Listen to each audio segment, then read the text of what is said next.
Bem-vindos à aula de redes de computadores sobre protocolos. Protocolo é o conjunto de regras sobre o modo como se dará a comunicação entre as partes envolvidas. Ou seja, protocolo é um conjunto de normas que permitem que equipamentos de rede se comuniquem. Né? É a língua dos computadores, ou seja, uma espécie de idioma que segue normas e padrões determinados. É como se eu fizesse a seguinte analogia. Agora, nós, João Carlos e alunos, estamos nos comunicando através do protocolo português, ou seja, língua portuguesa. É um conjunto de regras que faz com que vocês me entendam e eu entenda vocês. E é através destes protocolos que é possível, né, a comunicação entre um ou mais computadores ou equipamentos de rede. Certo? Camada de aplicação. Lembra lá, né? É a camada responsável por receber os pedidos feitos pelos programas instalados, pelas aplicações, né? Do computador do usuário. Então, camada responsável por receber os pedidos feitos pelos programas instalados do computador do usuário. Exemplo, acesso à web. Para acessar a web, utilizamos os protocolos DNS e HTTP. Lembra? Protocolo DNS, Domain Name Server, servidor de nomes de domínio. É aquele protocolo que transforma o nome de domínio de uma página, por exemplo, www.iffarroupilha.edu.br, no endereço IP correspondente, né? Traduz, então, de nome de domínio para endereço IP, para que possa endereçar os pacotes para esse endereço IP. Tranquilo? Porque não existe nenhuma máquina que possa ser encontrada pelo nome de domínio, só por endereço IP. Lembra, endereço IP nós vamos achar a rede de destino, né? Depois tem um outro processo, que é a tradução para endereço físico, onde se acha a máquina de destino dentro da rede de destino. E o outro protocolo é HTTP, Hypertext Transport Protocol. Protocolo de transporte de hipertexto, certo? Que é o protocolo que efetiva o nosso acesso a qualquer página da internet, tá bem? Comunicação com outras camadas é realizada através de portas, né? Então, para mim, me comunicar da camada de aplicação para alguma outra camada, isso acontece através de portas, né? HTTP, lembra? Hipertexto, transporte, protocolo de transporte de hipertexto, porta 80. File Transfer Protocol, protocolo de transferência de arquivos, porta 2021. Tranquilo? Mas o que são essas portas? Bom, são dispositivos que possibilitam que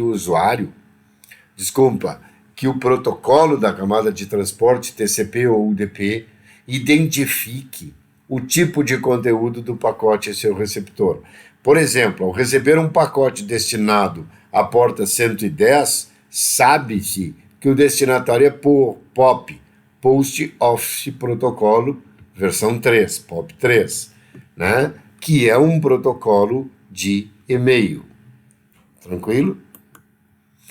Bom, outro protocolo, gente, de DHCP, Dynamic Host Configuration Protocol. Protocolo dinâmico de configuração de equipamento. Lembra o IP dinâmico, né? Se eu tenho um servidor DHCP que me presta o serviço do protocolo DHCP, o que acontece? Toda vez que eu ligo uma máquina da rede, o servidor DHCP configura automaticamente a minha placa de rede com endereço IP, máscara de rede, né? Endereço do gateway padrão e assim sucessivamente. Ou seja, configura toda a placa de rede. Coloca o meu computador logicamente na rede, o computador que está sendo ligado. Então, é utilizado para gerar e administrar endereços IP. Ele gera e administra endereços IP para distribuir para uma rede, certo? Junto com o servidor DHCP, ele distribui os endereços, máscaras, gateway e outras configurações para equipamentos de rede. Para que ele possa se comunicar com os equipamentos de rede, esses precisam ter um cliente DHCP instalado, certo? Então, cada cliente, né, tem que ter a parte correspondente ao cliente DHCP instalado nele, certo? Protocolo DNS, Domain Name System, né? Ou server, né? O sistema de nomes de domínio, ou servidor de domínio. Acho que sistema é mais correto. É responsável por especificar regras de sintaxe para a definição do nome dos domínios e consultar esses nomes. Lembra lá, eu nunca vou achar a página do Google, né, através da rede, com www.google.com. Não. Né? Quando eu digito isso aqui no meu navegador, imediatamente é acionado o sistema de nome de domínio da tua rede, né? O DNS. Então, o que acontece? Tem lá uma tabela que tem esse nome de domínio e esse, ou mais de um, e endereço IP associado, ok? Então, troca lá o www.google.com para 177.5562.102, por exemplo, e aí esse vai ser o endereço de destino dos pacotes, né? E obviamente não esse, porque isso não é nem entendido como endereço de destino nos pacotes a nível de camada de rede, por exemplo.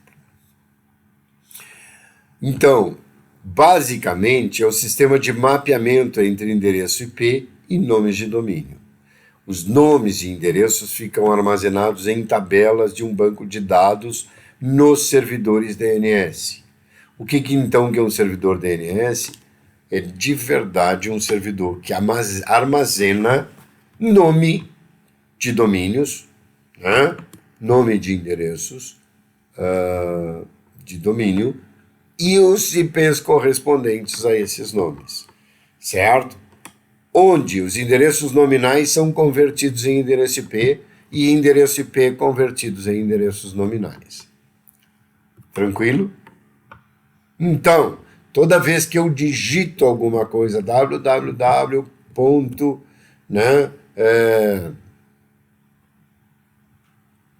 iffarroupilha.edu.br, na falta de outro exemplo, o que acontece? O servidor DNS procura na tabela lá, iffarroupilha.edu.br, vê o endereço IP associado a ele, e esse endereço IP passa a ser o endereço IP de destino dessa comunicação, desse conjunto de pacotes, que é o endereço IP onde a página do Instituto está armazenada, por exemplo, né? Ou as páginas.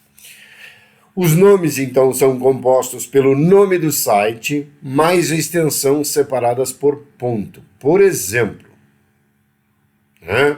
O nosso IF Farroupilha é o nome, né? Que vai ser composto, né? É o nome do site, que vai compor com a extensão .edu, instituições de ensino, nós somos uma instituição de ensino, e ainda vai compor junto com .br, para dizer que é uma instituição de ensino do Brasil. BR localiza o país, ok? Então, podem ser adicionados no local onde o site foi registrado. Se for registrado no Brasil, .br, na Argentina, .ar, né? Nos Estados Unidos, .s. Os endereços somente com o .com são considerados de domínio internacional. Ok? Bom, Finger. O que é Finger? Finger é um protocolo que permite a comunicação remota entre duas máquinas através da porta 79. Certo? Bom, olha só. Um host local e um host remoto, né? Eu posso fazer requisições e receber respostas entre eles a partir da porta 79. Ok? Ou seja, eu posso estabelecer uma comunicação entre eles a partir da porta 79. Obviamente, se eles tiverem toda a parte lógica e física da rede corretas, né? Depois eu tenho o protocolo FTP, File Transfer Protocol. Ó, file, em português, é arquivo, né? Protocolo de transferências de arquivo. Né? Muito utilizado, gente, muito utilizado, certo? Então, eu tenho um servidor de arquivos e eu tenho um cliente, um computador cliente. Né? O que o computador cliente faz? Né? Utiliza o controle de conexão do protocolo FTP pela porta 21, tá? Chamada de porta alta, from alta porta ou height port, né? Para solicitar o download de um arquivo, por exemplo. Essa solicitação chega no servidor, o servidor processa, verifica qual é o arquivo, faz uma cópia, né? E envia pela porta 20. São consideradas portas altas. Pela porta 20, né? Através do início da conexão de dados FTP. Né? Isso acontece pela porta 20 do servidor para a porta do cliente. Ok?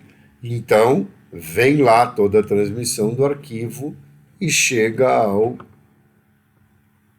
à máquina ou ao computador cliente. Ok? Desta forma, normalmente ocorre uma transferência de arquivos, né? De um servidor de arquivos para um computador cliente. Né? A principal função desse servidor é a distribuição de arquivos entre máquinas distantes. Transfere arquivos de maneira confiável e eficiente.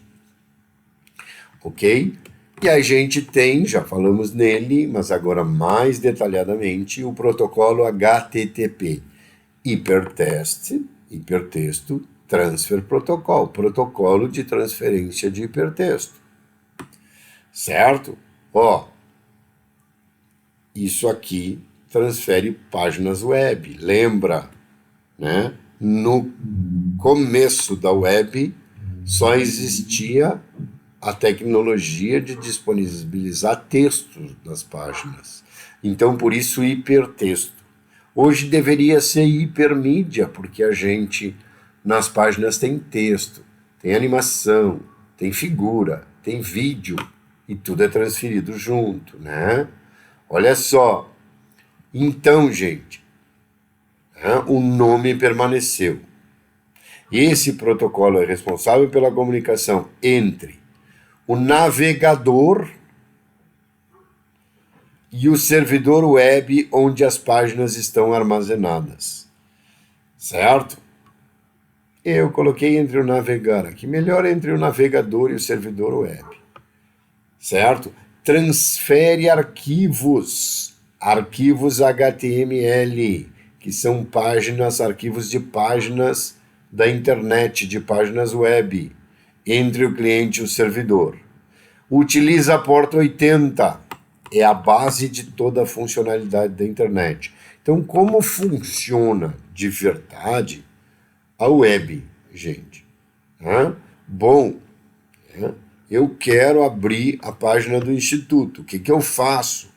Né? Eu faço uma requisição.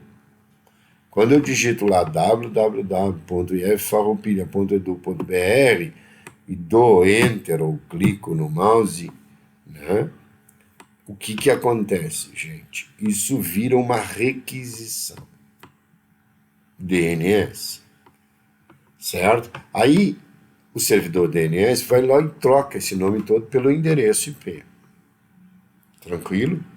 Aí, de verdade, é disparado uma outra requisição que vai para o servidor web do Instituto Federal Farroupilha, lá em Santa Maria, por exemplo.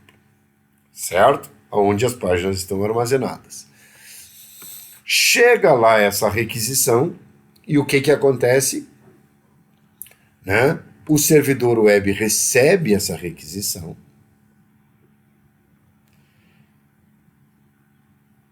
faz uma cópia do arquivo da página do Instituto do qual esse servidor hospeda, faz uma cópia e transmite via internet, obviamente, tudo isso, para a máquina cliente, através da porta 80.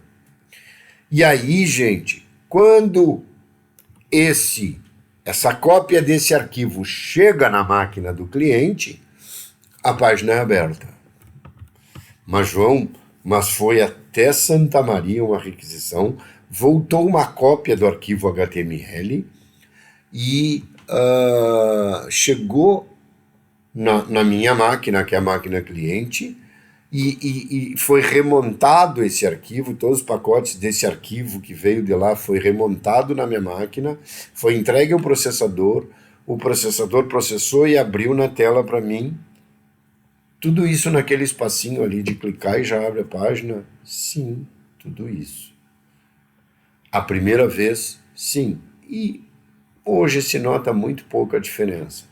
Depois que eu acessei alguma vez a página, uma vez na vida com a minha máquina, vamos dizer, a página do Instituto, o que acontece? Ele entra, aquela página fica na memória cache do meu navegador, fica na memória cache do meu equipamento, do meu computador, certo? E aí o que acontece? Quando eu clicar de novo, vai abrir o que está na memória cache. Mas antes de abrir o que está na memória cache, ainda são disparadas requisições lá para o servidor web para ver se aquela página que eu tenho está atualizada, se não falta atualização, se não mudaram alguma coisa nela.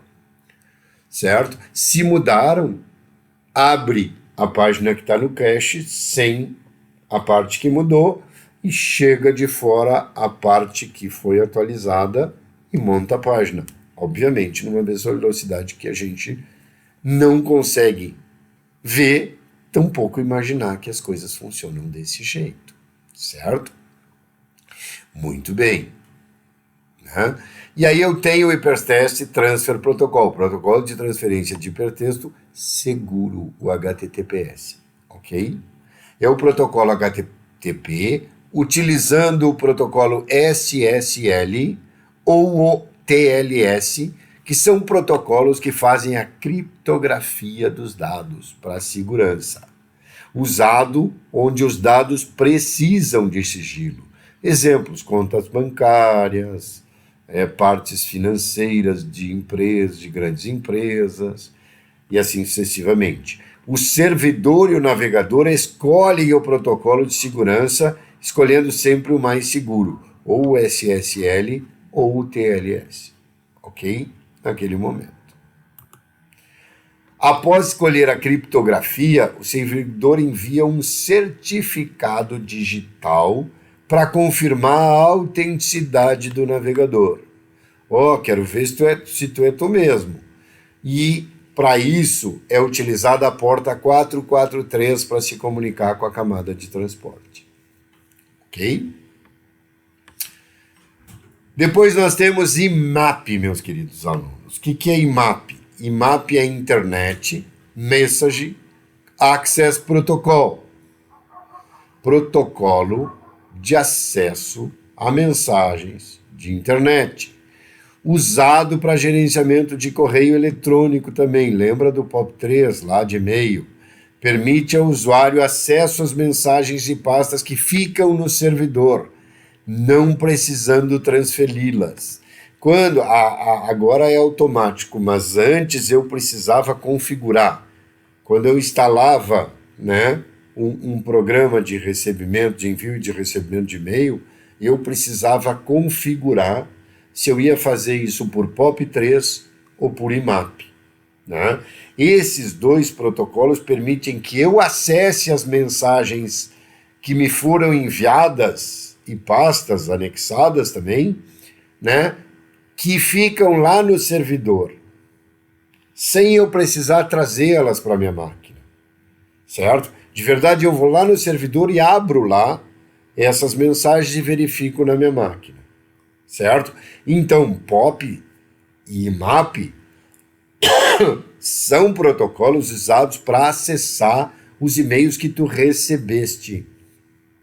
E eles permitem acesso simultâneo de muitos usuários ao mesmo tempo. Ok? Também é usado para recuperação de e-mails, controla a comunicação entre o cliente de e-mail e o servidor e utiliza a porta 110. Já falamos sobre ele também. Né? Possui 3 estados de processos durante a conexão: autorização, que necessita usuário e senha; transação, envio e recebimento de dados; e atualização, finalização da conexão. Tranquilo? Tudo isso para ver os e-mails. Agora eu tenho um outro protocolo chamado SMTP, né? Simple Mail Transfer Protocol. Protocolo simples de transferência de e-mail. Né? Olha lá, o POP e o IMAP não falam em transferência, falam em acesso. Post Office Protocol, o outro Access Protocol. Então, esse SMTP é utilizado na comunicação entre PC e o servidor de e-mails. Mas ele é responsável, os outros dois eram responsáveis por acessar os e-mails no servidor. Lembra disso? O SMTP é responsável somente por enviar e-mail. Então, os outros dois, o POP e o IMAP, são para receber e-mail, né? E o SMTP é responsável somente por enviar e-mails, para descarregar as mensagens do servidor para a tua máquina, ou olhar as suas mensagens, acessar elas no servidor, aí é POP3 e IMAP, certo? O SMTP trabalha pela porta 25, certo? Gente, mas a gente ainda pode ter alguma comunicação, alguma dúvida sobre o que é uma porta 80, porta 21, porta 25. Gente, é uma porta, né? Por exemplo, um dos exemplos, né? Eu quero me comunicar direto da camada de aplicação para a camada de transporte, né? E eu não quero passar pela camada de apresentação e sessão, por exemplo. Usa uma porta, ok? Depois eu tenho o SNMP, Simple Network Management Protocol. É o protocolo que transmite as informações referentes ao status dos equipamentos que compõem a rede. Os equipamentos possuem um software chamado agente SNMP em cada um deles, em cada um dos equipamentos de rede, e esse software extrai as informações do próprio equipamento e envia para o servidor. Mas aonde eu utilizo, né, o protocolo simples de gerenciamento de rede, protocolo simples de gerenciamento de rede. Aonde eu utilizo ele? Né? É o protocolo que é utilizado em redes que desejam ter dispositivos monitorados em tempo real. Olha só, eu estava cochilando nessa madrugada, monitorados. Parece que a gente torrou, né, os dispositivos. Não, gente, monitorados, depois eu vou arrumar. Tá bom? Ó, o que é um dispositivo monitorado em tempo real? Tudo que acontece no dispositivo, o servidor permite que seja verificado, ok? Depois tem o SSH, Security Shell. Né? Security Shell. É um protocolo e uma aplicação que fornece um serviço de terminal remoto com criptografia dos dados. O que é terminal remoto? Eu posso entrar através do meu computador, no computador de qualquer um de vocês, né? Estabelecer uma conexão fortemente criptografada, né? E tomar conta do computador de vocês. Ou seja, você fazer do teclado de vocês o meu teclado, vou fazer do mouse de vocês, por exemplo, o meu mouse, e vou começar a trabalhar do computador. Vou começar a trabalhar no computador de vocês, gravar arquivos, apagar arquivos, fazer qualquer coisa, né? Isso é terminal remoto. Certo? A partir do meu computador. E as modificações vão acontecer no computador do cliente, vamos dizer assim, SSH. Ok? Mesma coisa a Telnet, gente, que é outro protocolo para emular um terminal à distância, ou que o usuário possa enviar comandos que são processados por uma máquina distante.